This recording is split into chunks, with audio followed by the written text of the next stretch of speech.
The quantum stabilizers on Elena Rodriguez's wingsuit flickered momentarily as the asteroid tumbled past her peripheral vision. 3 kilometers of jagged rock spun lazily against the stark backdrop of space, its surface a mosaic of craters and crystalline formations. She was halfway through her annual Extreme Orbital Navigation Championship, a competition that made traditional extreme sports look like children's playground games. Her neural implant pinged with an incoming transmission.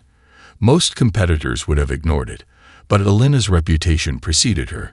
As Earth's lead diplomatic troubleshooter, she was never truly off-duty.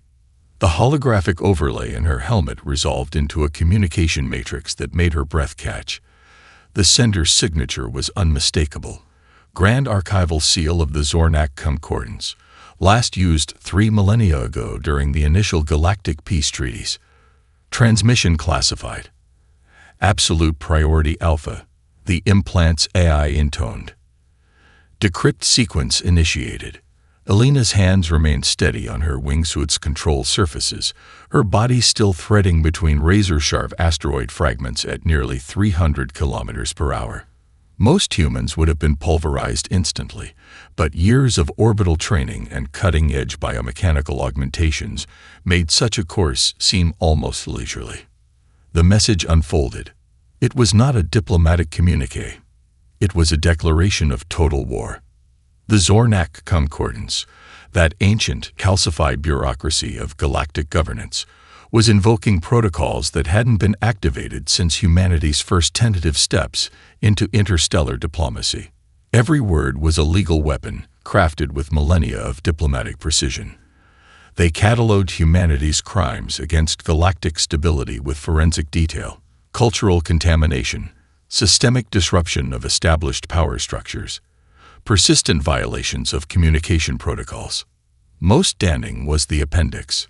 Terabytes of evidence documenting how human cultural exports had systematically undermined the carefully constructed social hierarchies of at least 17 sentient species, memes that had toppled governments, viral videos that had revolutionized technological paradigms, comedy routines that had rewritten diplomatic understanding. The Zornak saw these not as achievements, but as existential threats. Their solution was comprehensive: total quarantine, complete cultural embargo, and if resistance was encountered, total extermination.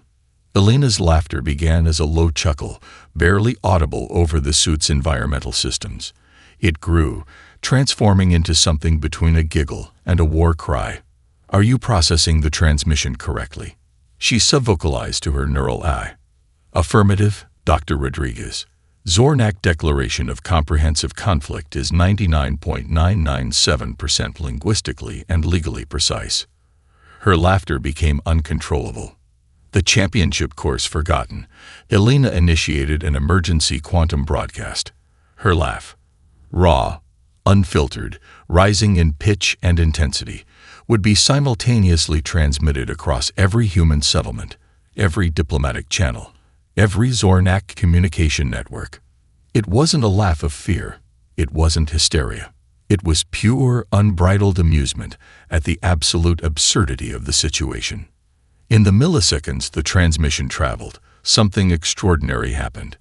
Elena's laugh, captured by millions of sensors, translated through dozens of communication protocols, began to spread, not just as a sound, but as a mimetic event. Each relay, each translation matrix, each quantum communication node seemed to catch the underlying emotional frequency. By the time the message reached Earth's primary communication hub, it had transformed. What began as one woman's spontaneous response was now a global, no, a systemic, reaction. Billions of humans, connected through instantaneous quantum networks, began to laugh. The Zornak tracking systems, designed to monitor every nuance of galactic communication, couldn't process the response. Their sophisticated algorithms, built to interpret diplomatic subtleties across 1,000 different species, found themselves confronted with something entirely outside their computational models. Laughter. Pure, unfiltered, completely irrational human laughter.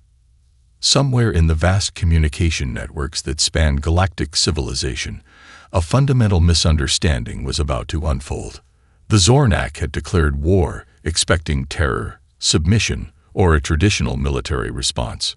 They got laughter instead. The galactic archives on Proxima Centauri Station were not a typical repository of information. Quantum crystalline data cores stretched for kilometers, each memory strand capable of storing the entire cultural history of 1,000 civilizations.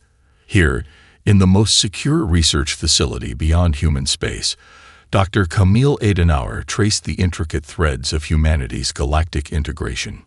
His current research focused on something the archivists called the paradox of human influence, a phenomenon that defied every known model of cultural interaction. The primary display materialized around him, holographic strands weaving complex narratives. Unlike traditional historical records, these archives captured emotional resonance, quantum-encoded memories that went beyond mere factual representation. First contact hadn't been a moment. It had been a cascade.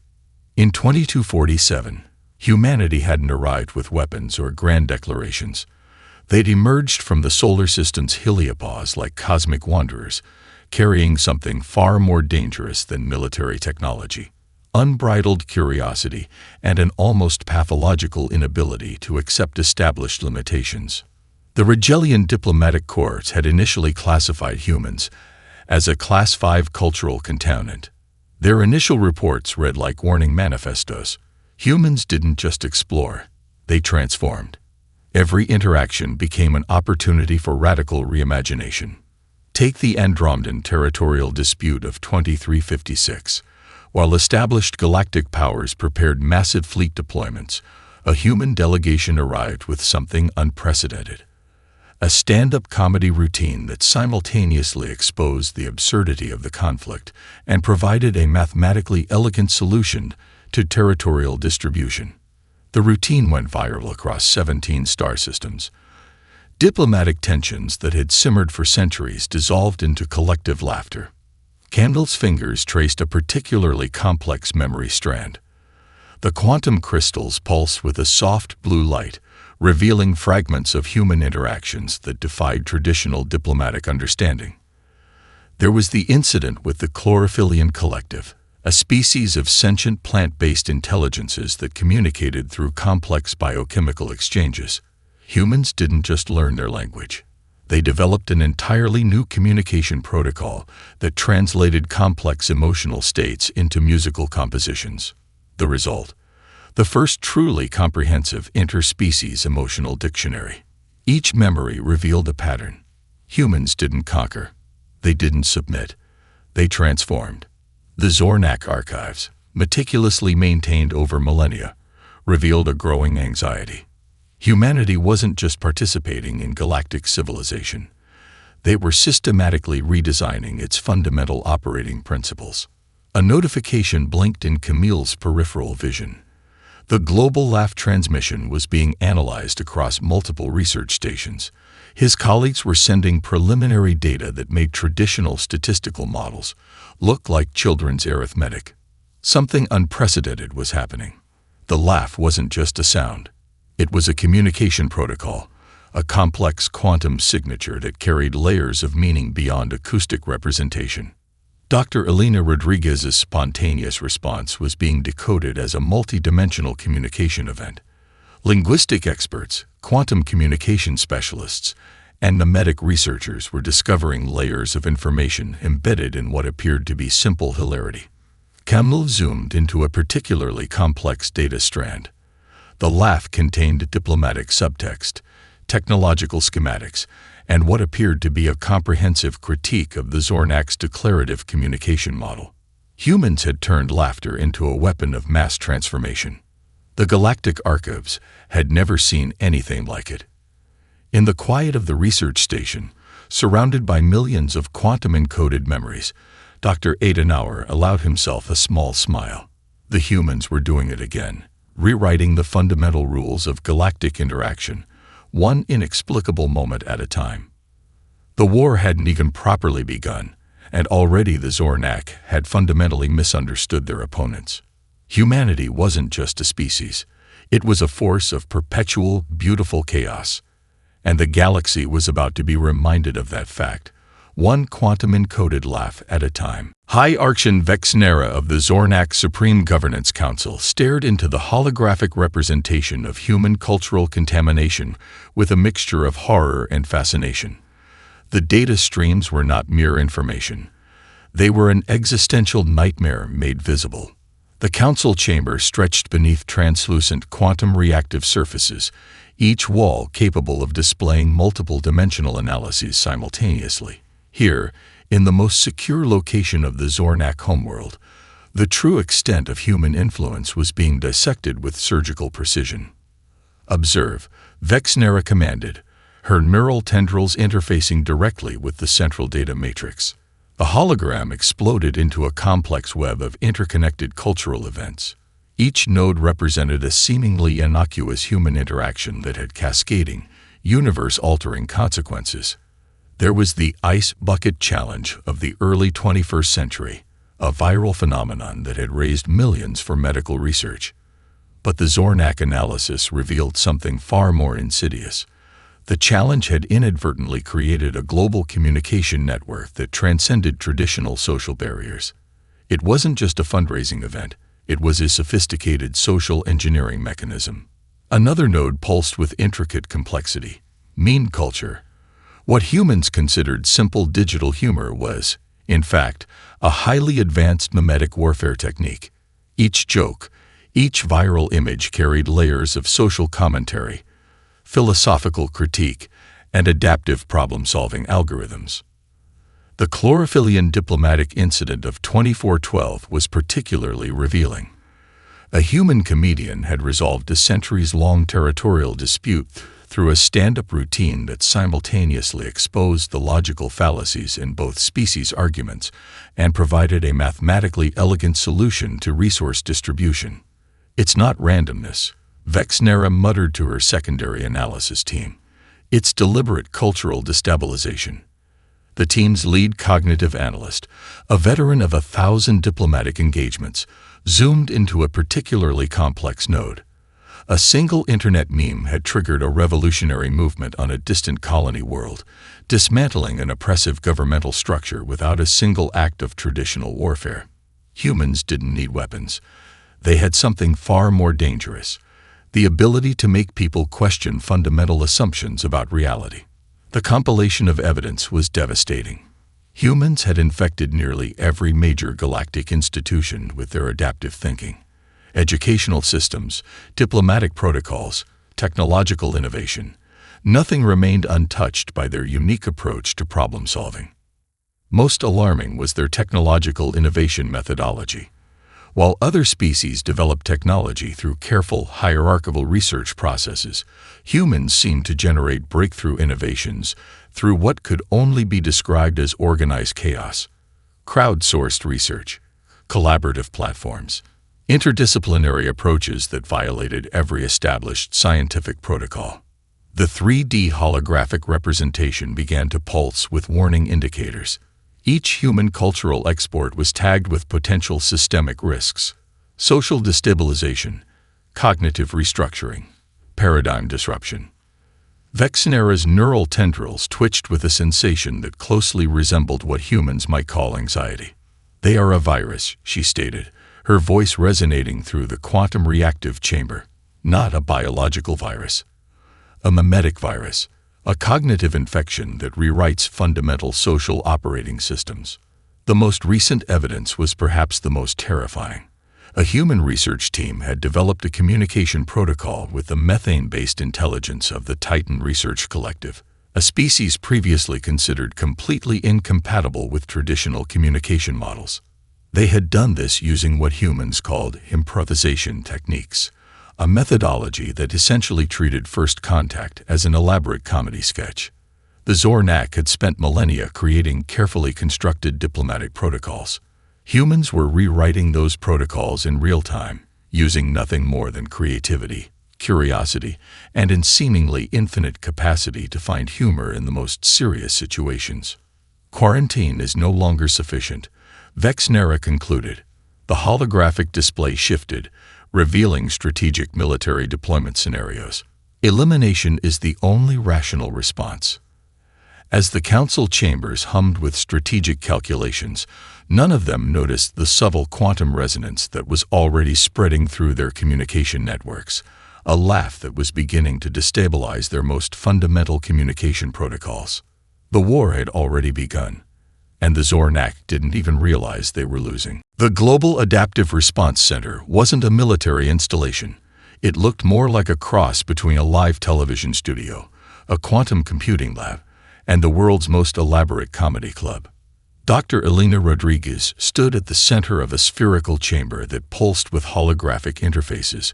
Around her, a team that defied every conventional definition of a crisis response unit worked with maniacal precision.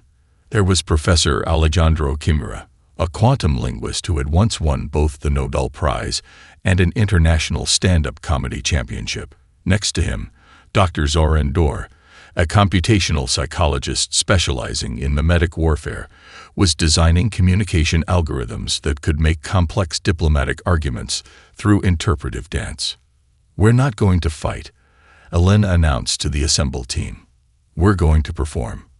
The room went silent for exactly 2.7 seconds before erupting into a cacophony of excited discussion. Their weapon would be Operation Cosmic Roast, a multi-platform assault designed to systematically deconstruct the Zornak's martial intentions through pure, weaponized human creativity. The first phase was already in motion. Global entertainment networks, academic institutions, research centers, and comedy clubs had been seamlessly integrated into a single adaptive communication platform. Every human with a creative bone in their body was now part of a massive, distributed response team. Kimura pulled up a holographic display showing real-time cultural production. Comedians were crafting routines that were simultaneously hilarious and deeply analytical. Philosophers were writing treatises that read like surrealist poetry. Scientists were developing technologies that looked like elaborate magic tricks.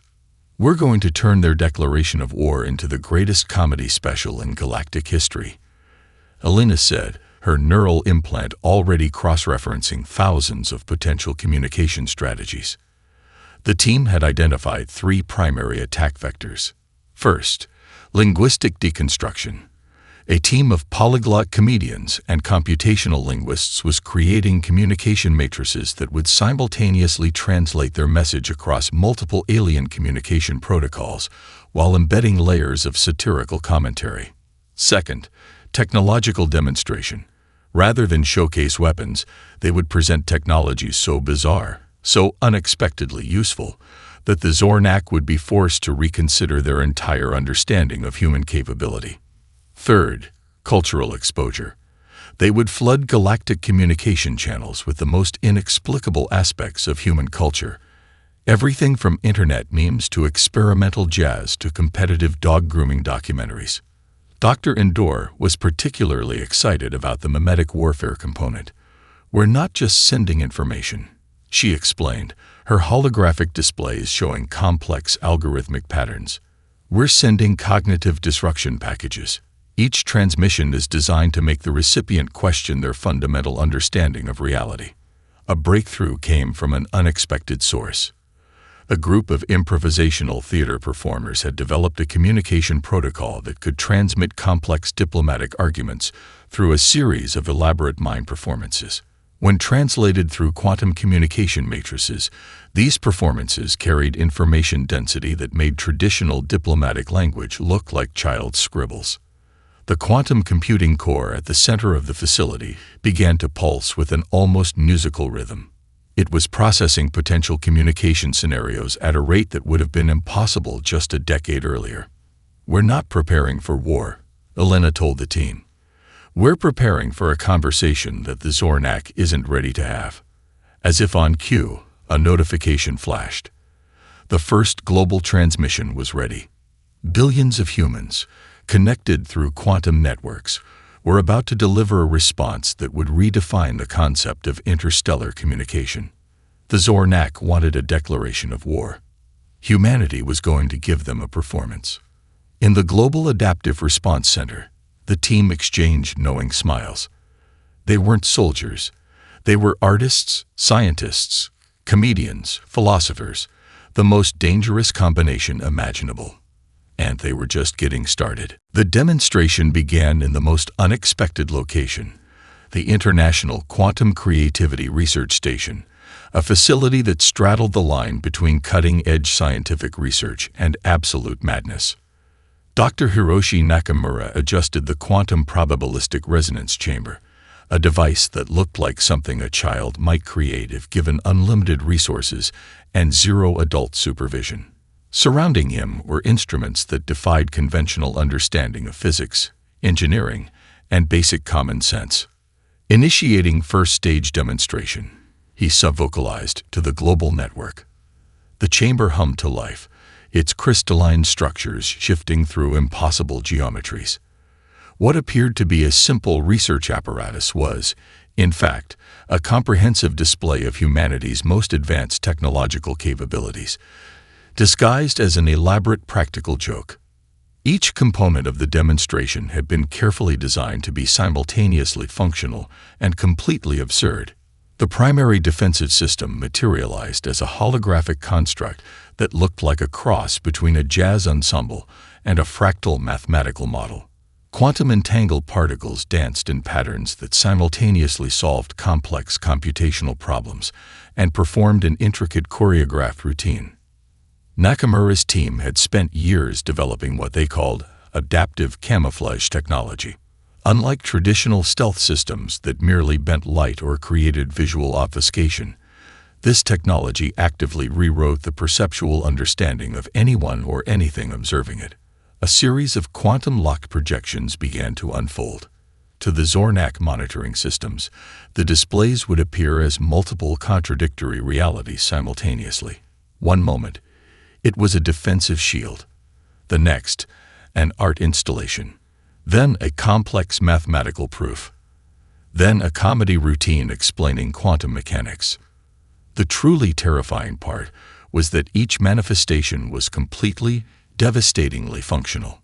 Dr. Elena Rodriguez watched from the Global Adaptive Response Center, her neural implants parsing the multilayer demonstration. This wasn't just a technological showcase. It was a comprehensive statement about human capability. A secondary system came online, what the research team called the probability manipulation array. It looked like an elaborate Rube Goldberg machine constructed from spare parts, quantum processors, and what appeared to be several musical instruments.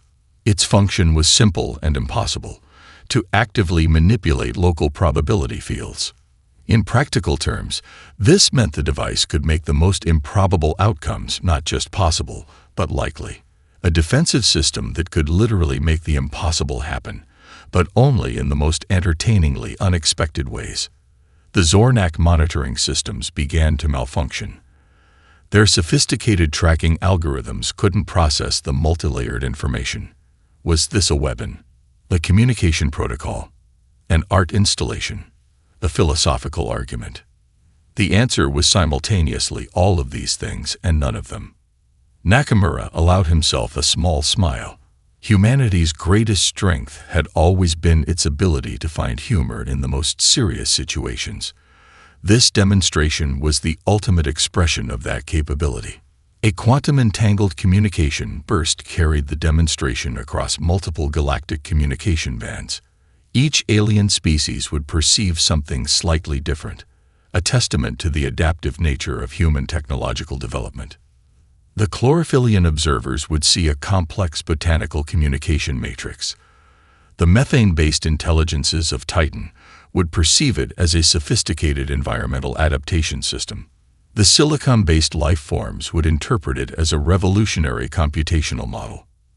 Embedded within the demonstration were layers of information that went far beyond traditional technological specifications: cultural references, philosophical arguments, mathematical proofs, comedy routines. It was a technology so advanced it appeared indistinguishable from magic or a particularly elaborate joke. Demonstration complete, Nakamura reported. In the Global Adaptive Response Center, Dr. Rodriguez nodded. The message was clear. Humanity wasn't just prepared for conflict. They were prepared to turn conflict itself into the most elaborate performance in galactic history. The Zornak had declared war.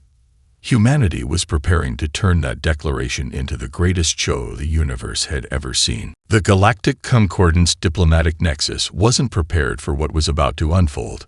Ambassador Lyra Chen sat at the central communication hub, her quantum reactive neural implants parsing multiple communication streams simultaneously. Around her, representatives from 217 distinct sentient species watched the human-Zornak conflict with a mixture of horror, fascination, and barely contained excitement. This was more than a potential war. This was performance art on a galactic scale.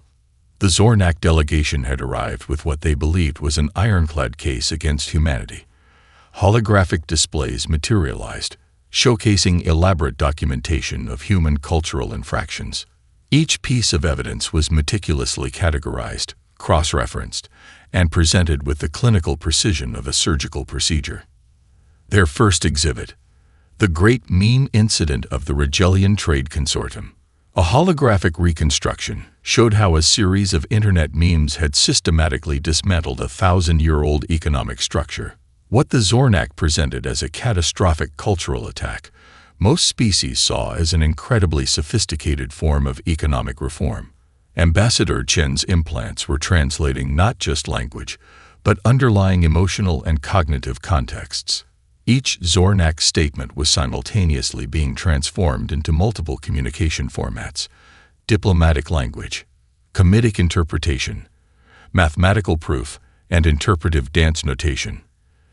The other diplomatic delegations found themselves unable to look away. The Chlorophyllian representative, a massive tree-like being that communicated through complex biochemical exchanges, was vibrating with what could only be described as anticipatory glee.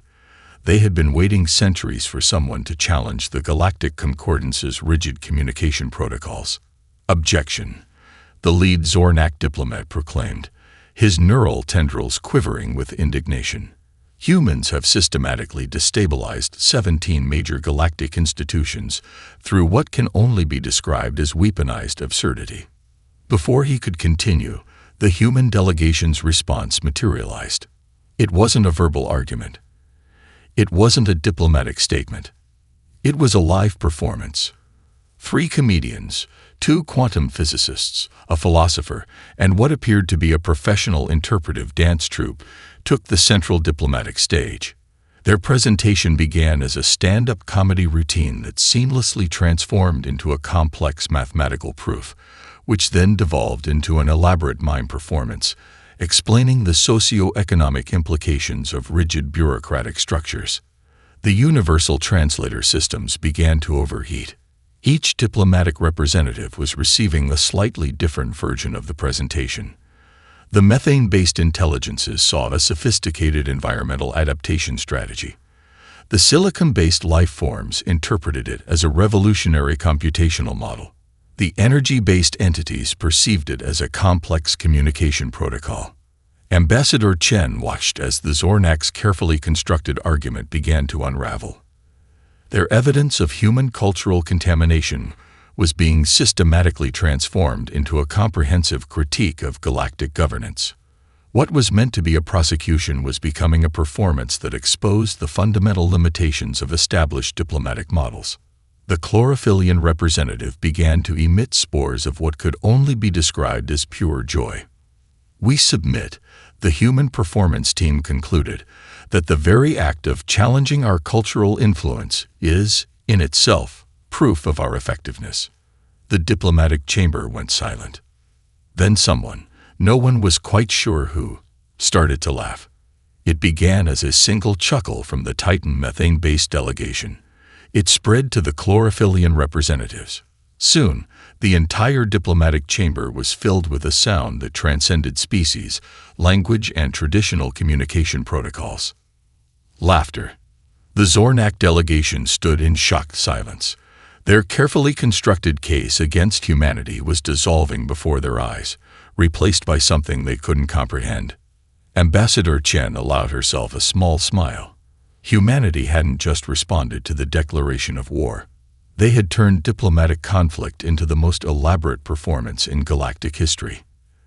And they were just getting started. The battlefield was information itself. Dr. Zora Endor sat in a sensory deprivation chamber that was anything but deprived. Quantum neural interfaces connected her to a network that spanned thousands of communication nodes, each one a potential vector for humanity's most sophisticated psychological operation in galactic history. What the Zornak didn't understand was that humanity had been preparing for this moment for generations, not through traditional military training, but through something far more insidious: collective creativity. The first wave was subtle. Across every communication channel accessible to the Zornak, humanity began to inject carefully crafted cultural artifacts. Not weapons, not threats.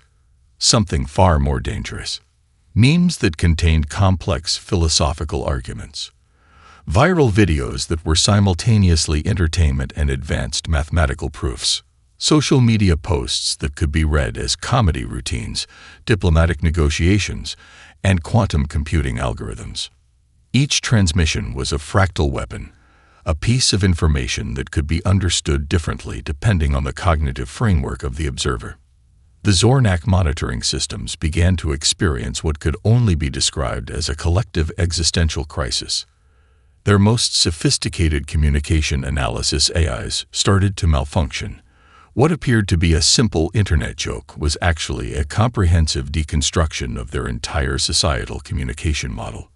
A seemingly random dance video contained embedded communication protocols that rewrote fundamental understanding of interspecies interaction.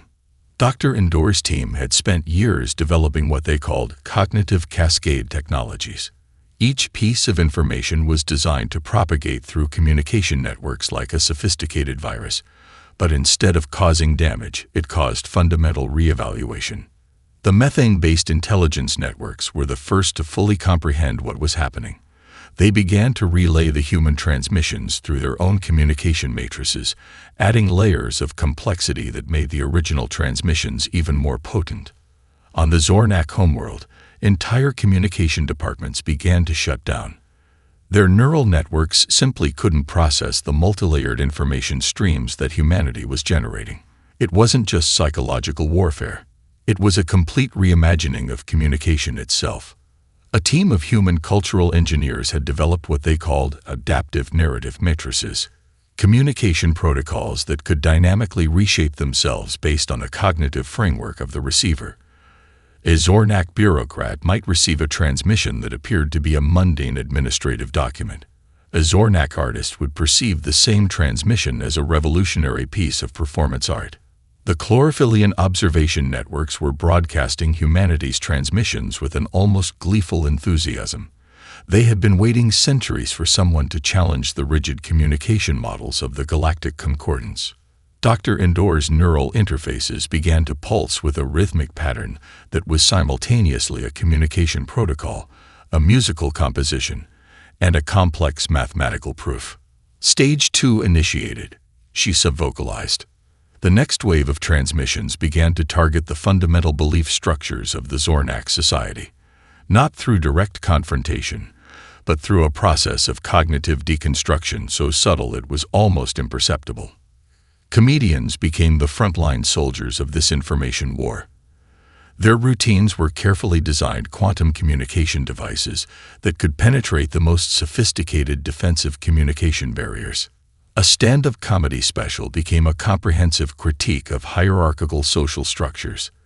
A viral dance challenge exposed the limitations of rigid bureaucratic thinking. An apparently nonsensical internet meme contained a complete deconstruction of the Zornak's most fundamental philosophical assumptions. The Zornak had declared war, expecting a traditional conflict. Humanity was fighting a war of pure information, where the battlefield was consciousness itself. And they were winning. In the sensory deprivation chamber, Dr. Endor allowed herself a small smile. The most dangerous weapon was never a gun or a ship. It was an idea that could not be stopped. The resolution arrived not with a bang, but with a moment of profound silence. Deep in the quantum communication matrix that connected the various galactic civilizations, something extraordinary happened. It wasn't a transmission. It wasn't a weapon. It was a collective pause, a moment of shared consciousness that transcended species, language, and traditional understanding. High Archon Vexnera of the Zornak found herself in a space that defied conventional perception. Around her, the boundaries between thought, memory, and communication began to blur. The humans called it an empathy cascade. What began as a conflict resolution protocol developed by a team of neuroscientists, quantum physicists, and improvisational theater performers turned into something far more profound. It was a communication method that allowed for simultaneous, multi-dimensional understanding. Vexnera experienced the human perspective not through language or data, but through pure, unfiltered emotional and cognitive resonance. She felt the centuries of human curiosity, the relentless drive to understand, the ability to find humor in the most dire circumstances, the capacity to reimagine fundamental constraints not as limitations, but as opportunities for growth. The methane-based intelligences of Titan had been instrumental in developing the protocol. They understood better than most that communication was never about the transmission of information, but about the creation of shared understanding. Dr. Elena Rodriguez stood at the center of the Global Adaptive Response Center, her neural interfaces managing a communication matrix that was simultaneously a diplomatic negotiation, a comedy routine, and a complex mathematical proof. "We're not trying to win," she had told her team earlier. "We're trying to understand." The empathy cascade revealed the true nature of the Zornak's initial declaration. It wasn't a desire for conflict. It was a deeply buried fear of change, of the unknown, of the fundamental unpredictability that humanity represented. Across the galaxy, species watched in collective awe. The chlorophyllian representatives, massive, tree-like beings that communicated through intricate biochemical exchanges, began to emit spores of pure intellectual excitement. They had been waiting millennia for someone to challenge the rigid communication protocols of the Galactic Concordance. The resolution wasn't a treaty. It wasn't a diplomatic document. It was a shared experience of understanding. Vexnera found herself laughing. Not the controlled, hierarchical expression of amusement allowed in Zornak society, but a raw, unfiltered human-like burst of genuine hilarity. She was simultaneously experiencing the absurdity of the entire conflict and the profound beauty of its resolution. The quantum communication matrix began to stabilize. What had begun as a declaration of war had transformed into the most elaborate piece of performance art in galactic history. Dr. Rodriguez's team had done something unprecedented. They had turned conflict resolution into a collaborative creative act.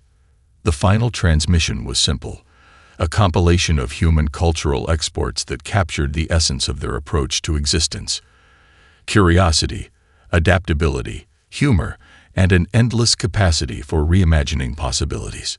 Embedded in the transmission were improvisation comedy routines that deconstructed social hierarchies, mathematical proofs that read like poetry, scientific discoveries that seemed like elaborate magic tricks, philosophical arguments that could be read as stand-up comedy. The Zornak delegation found themselves unable to maintain their initial position of hostility. The empathy cascade had revealed a fundamental truth. Conflict was often just a failure of imagination. "We accept," Vexnera finally stated, "your invitation to understand."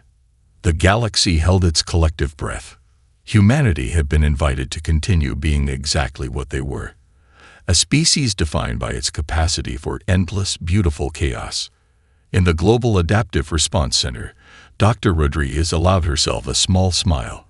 The war was over before it had truly begun, and they had won by doing the most human thing possible, by refusing to take anything entirely seriously.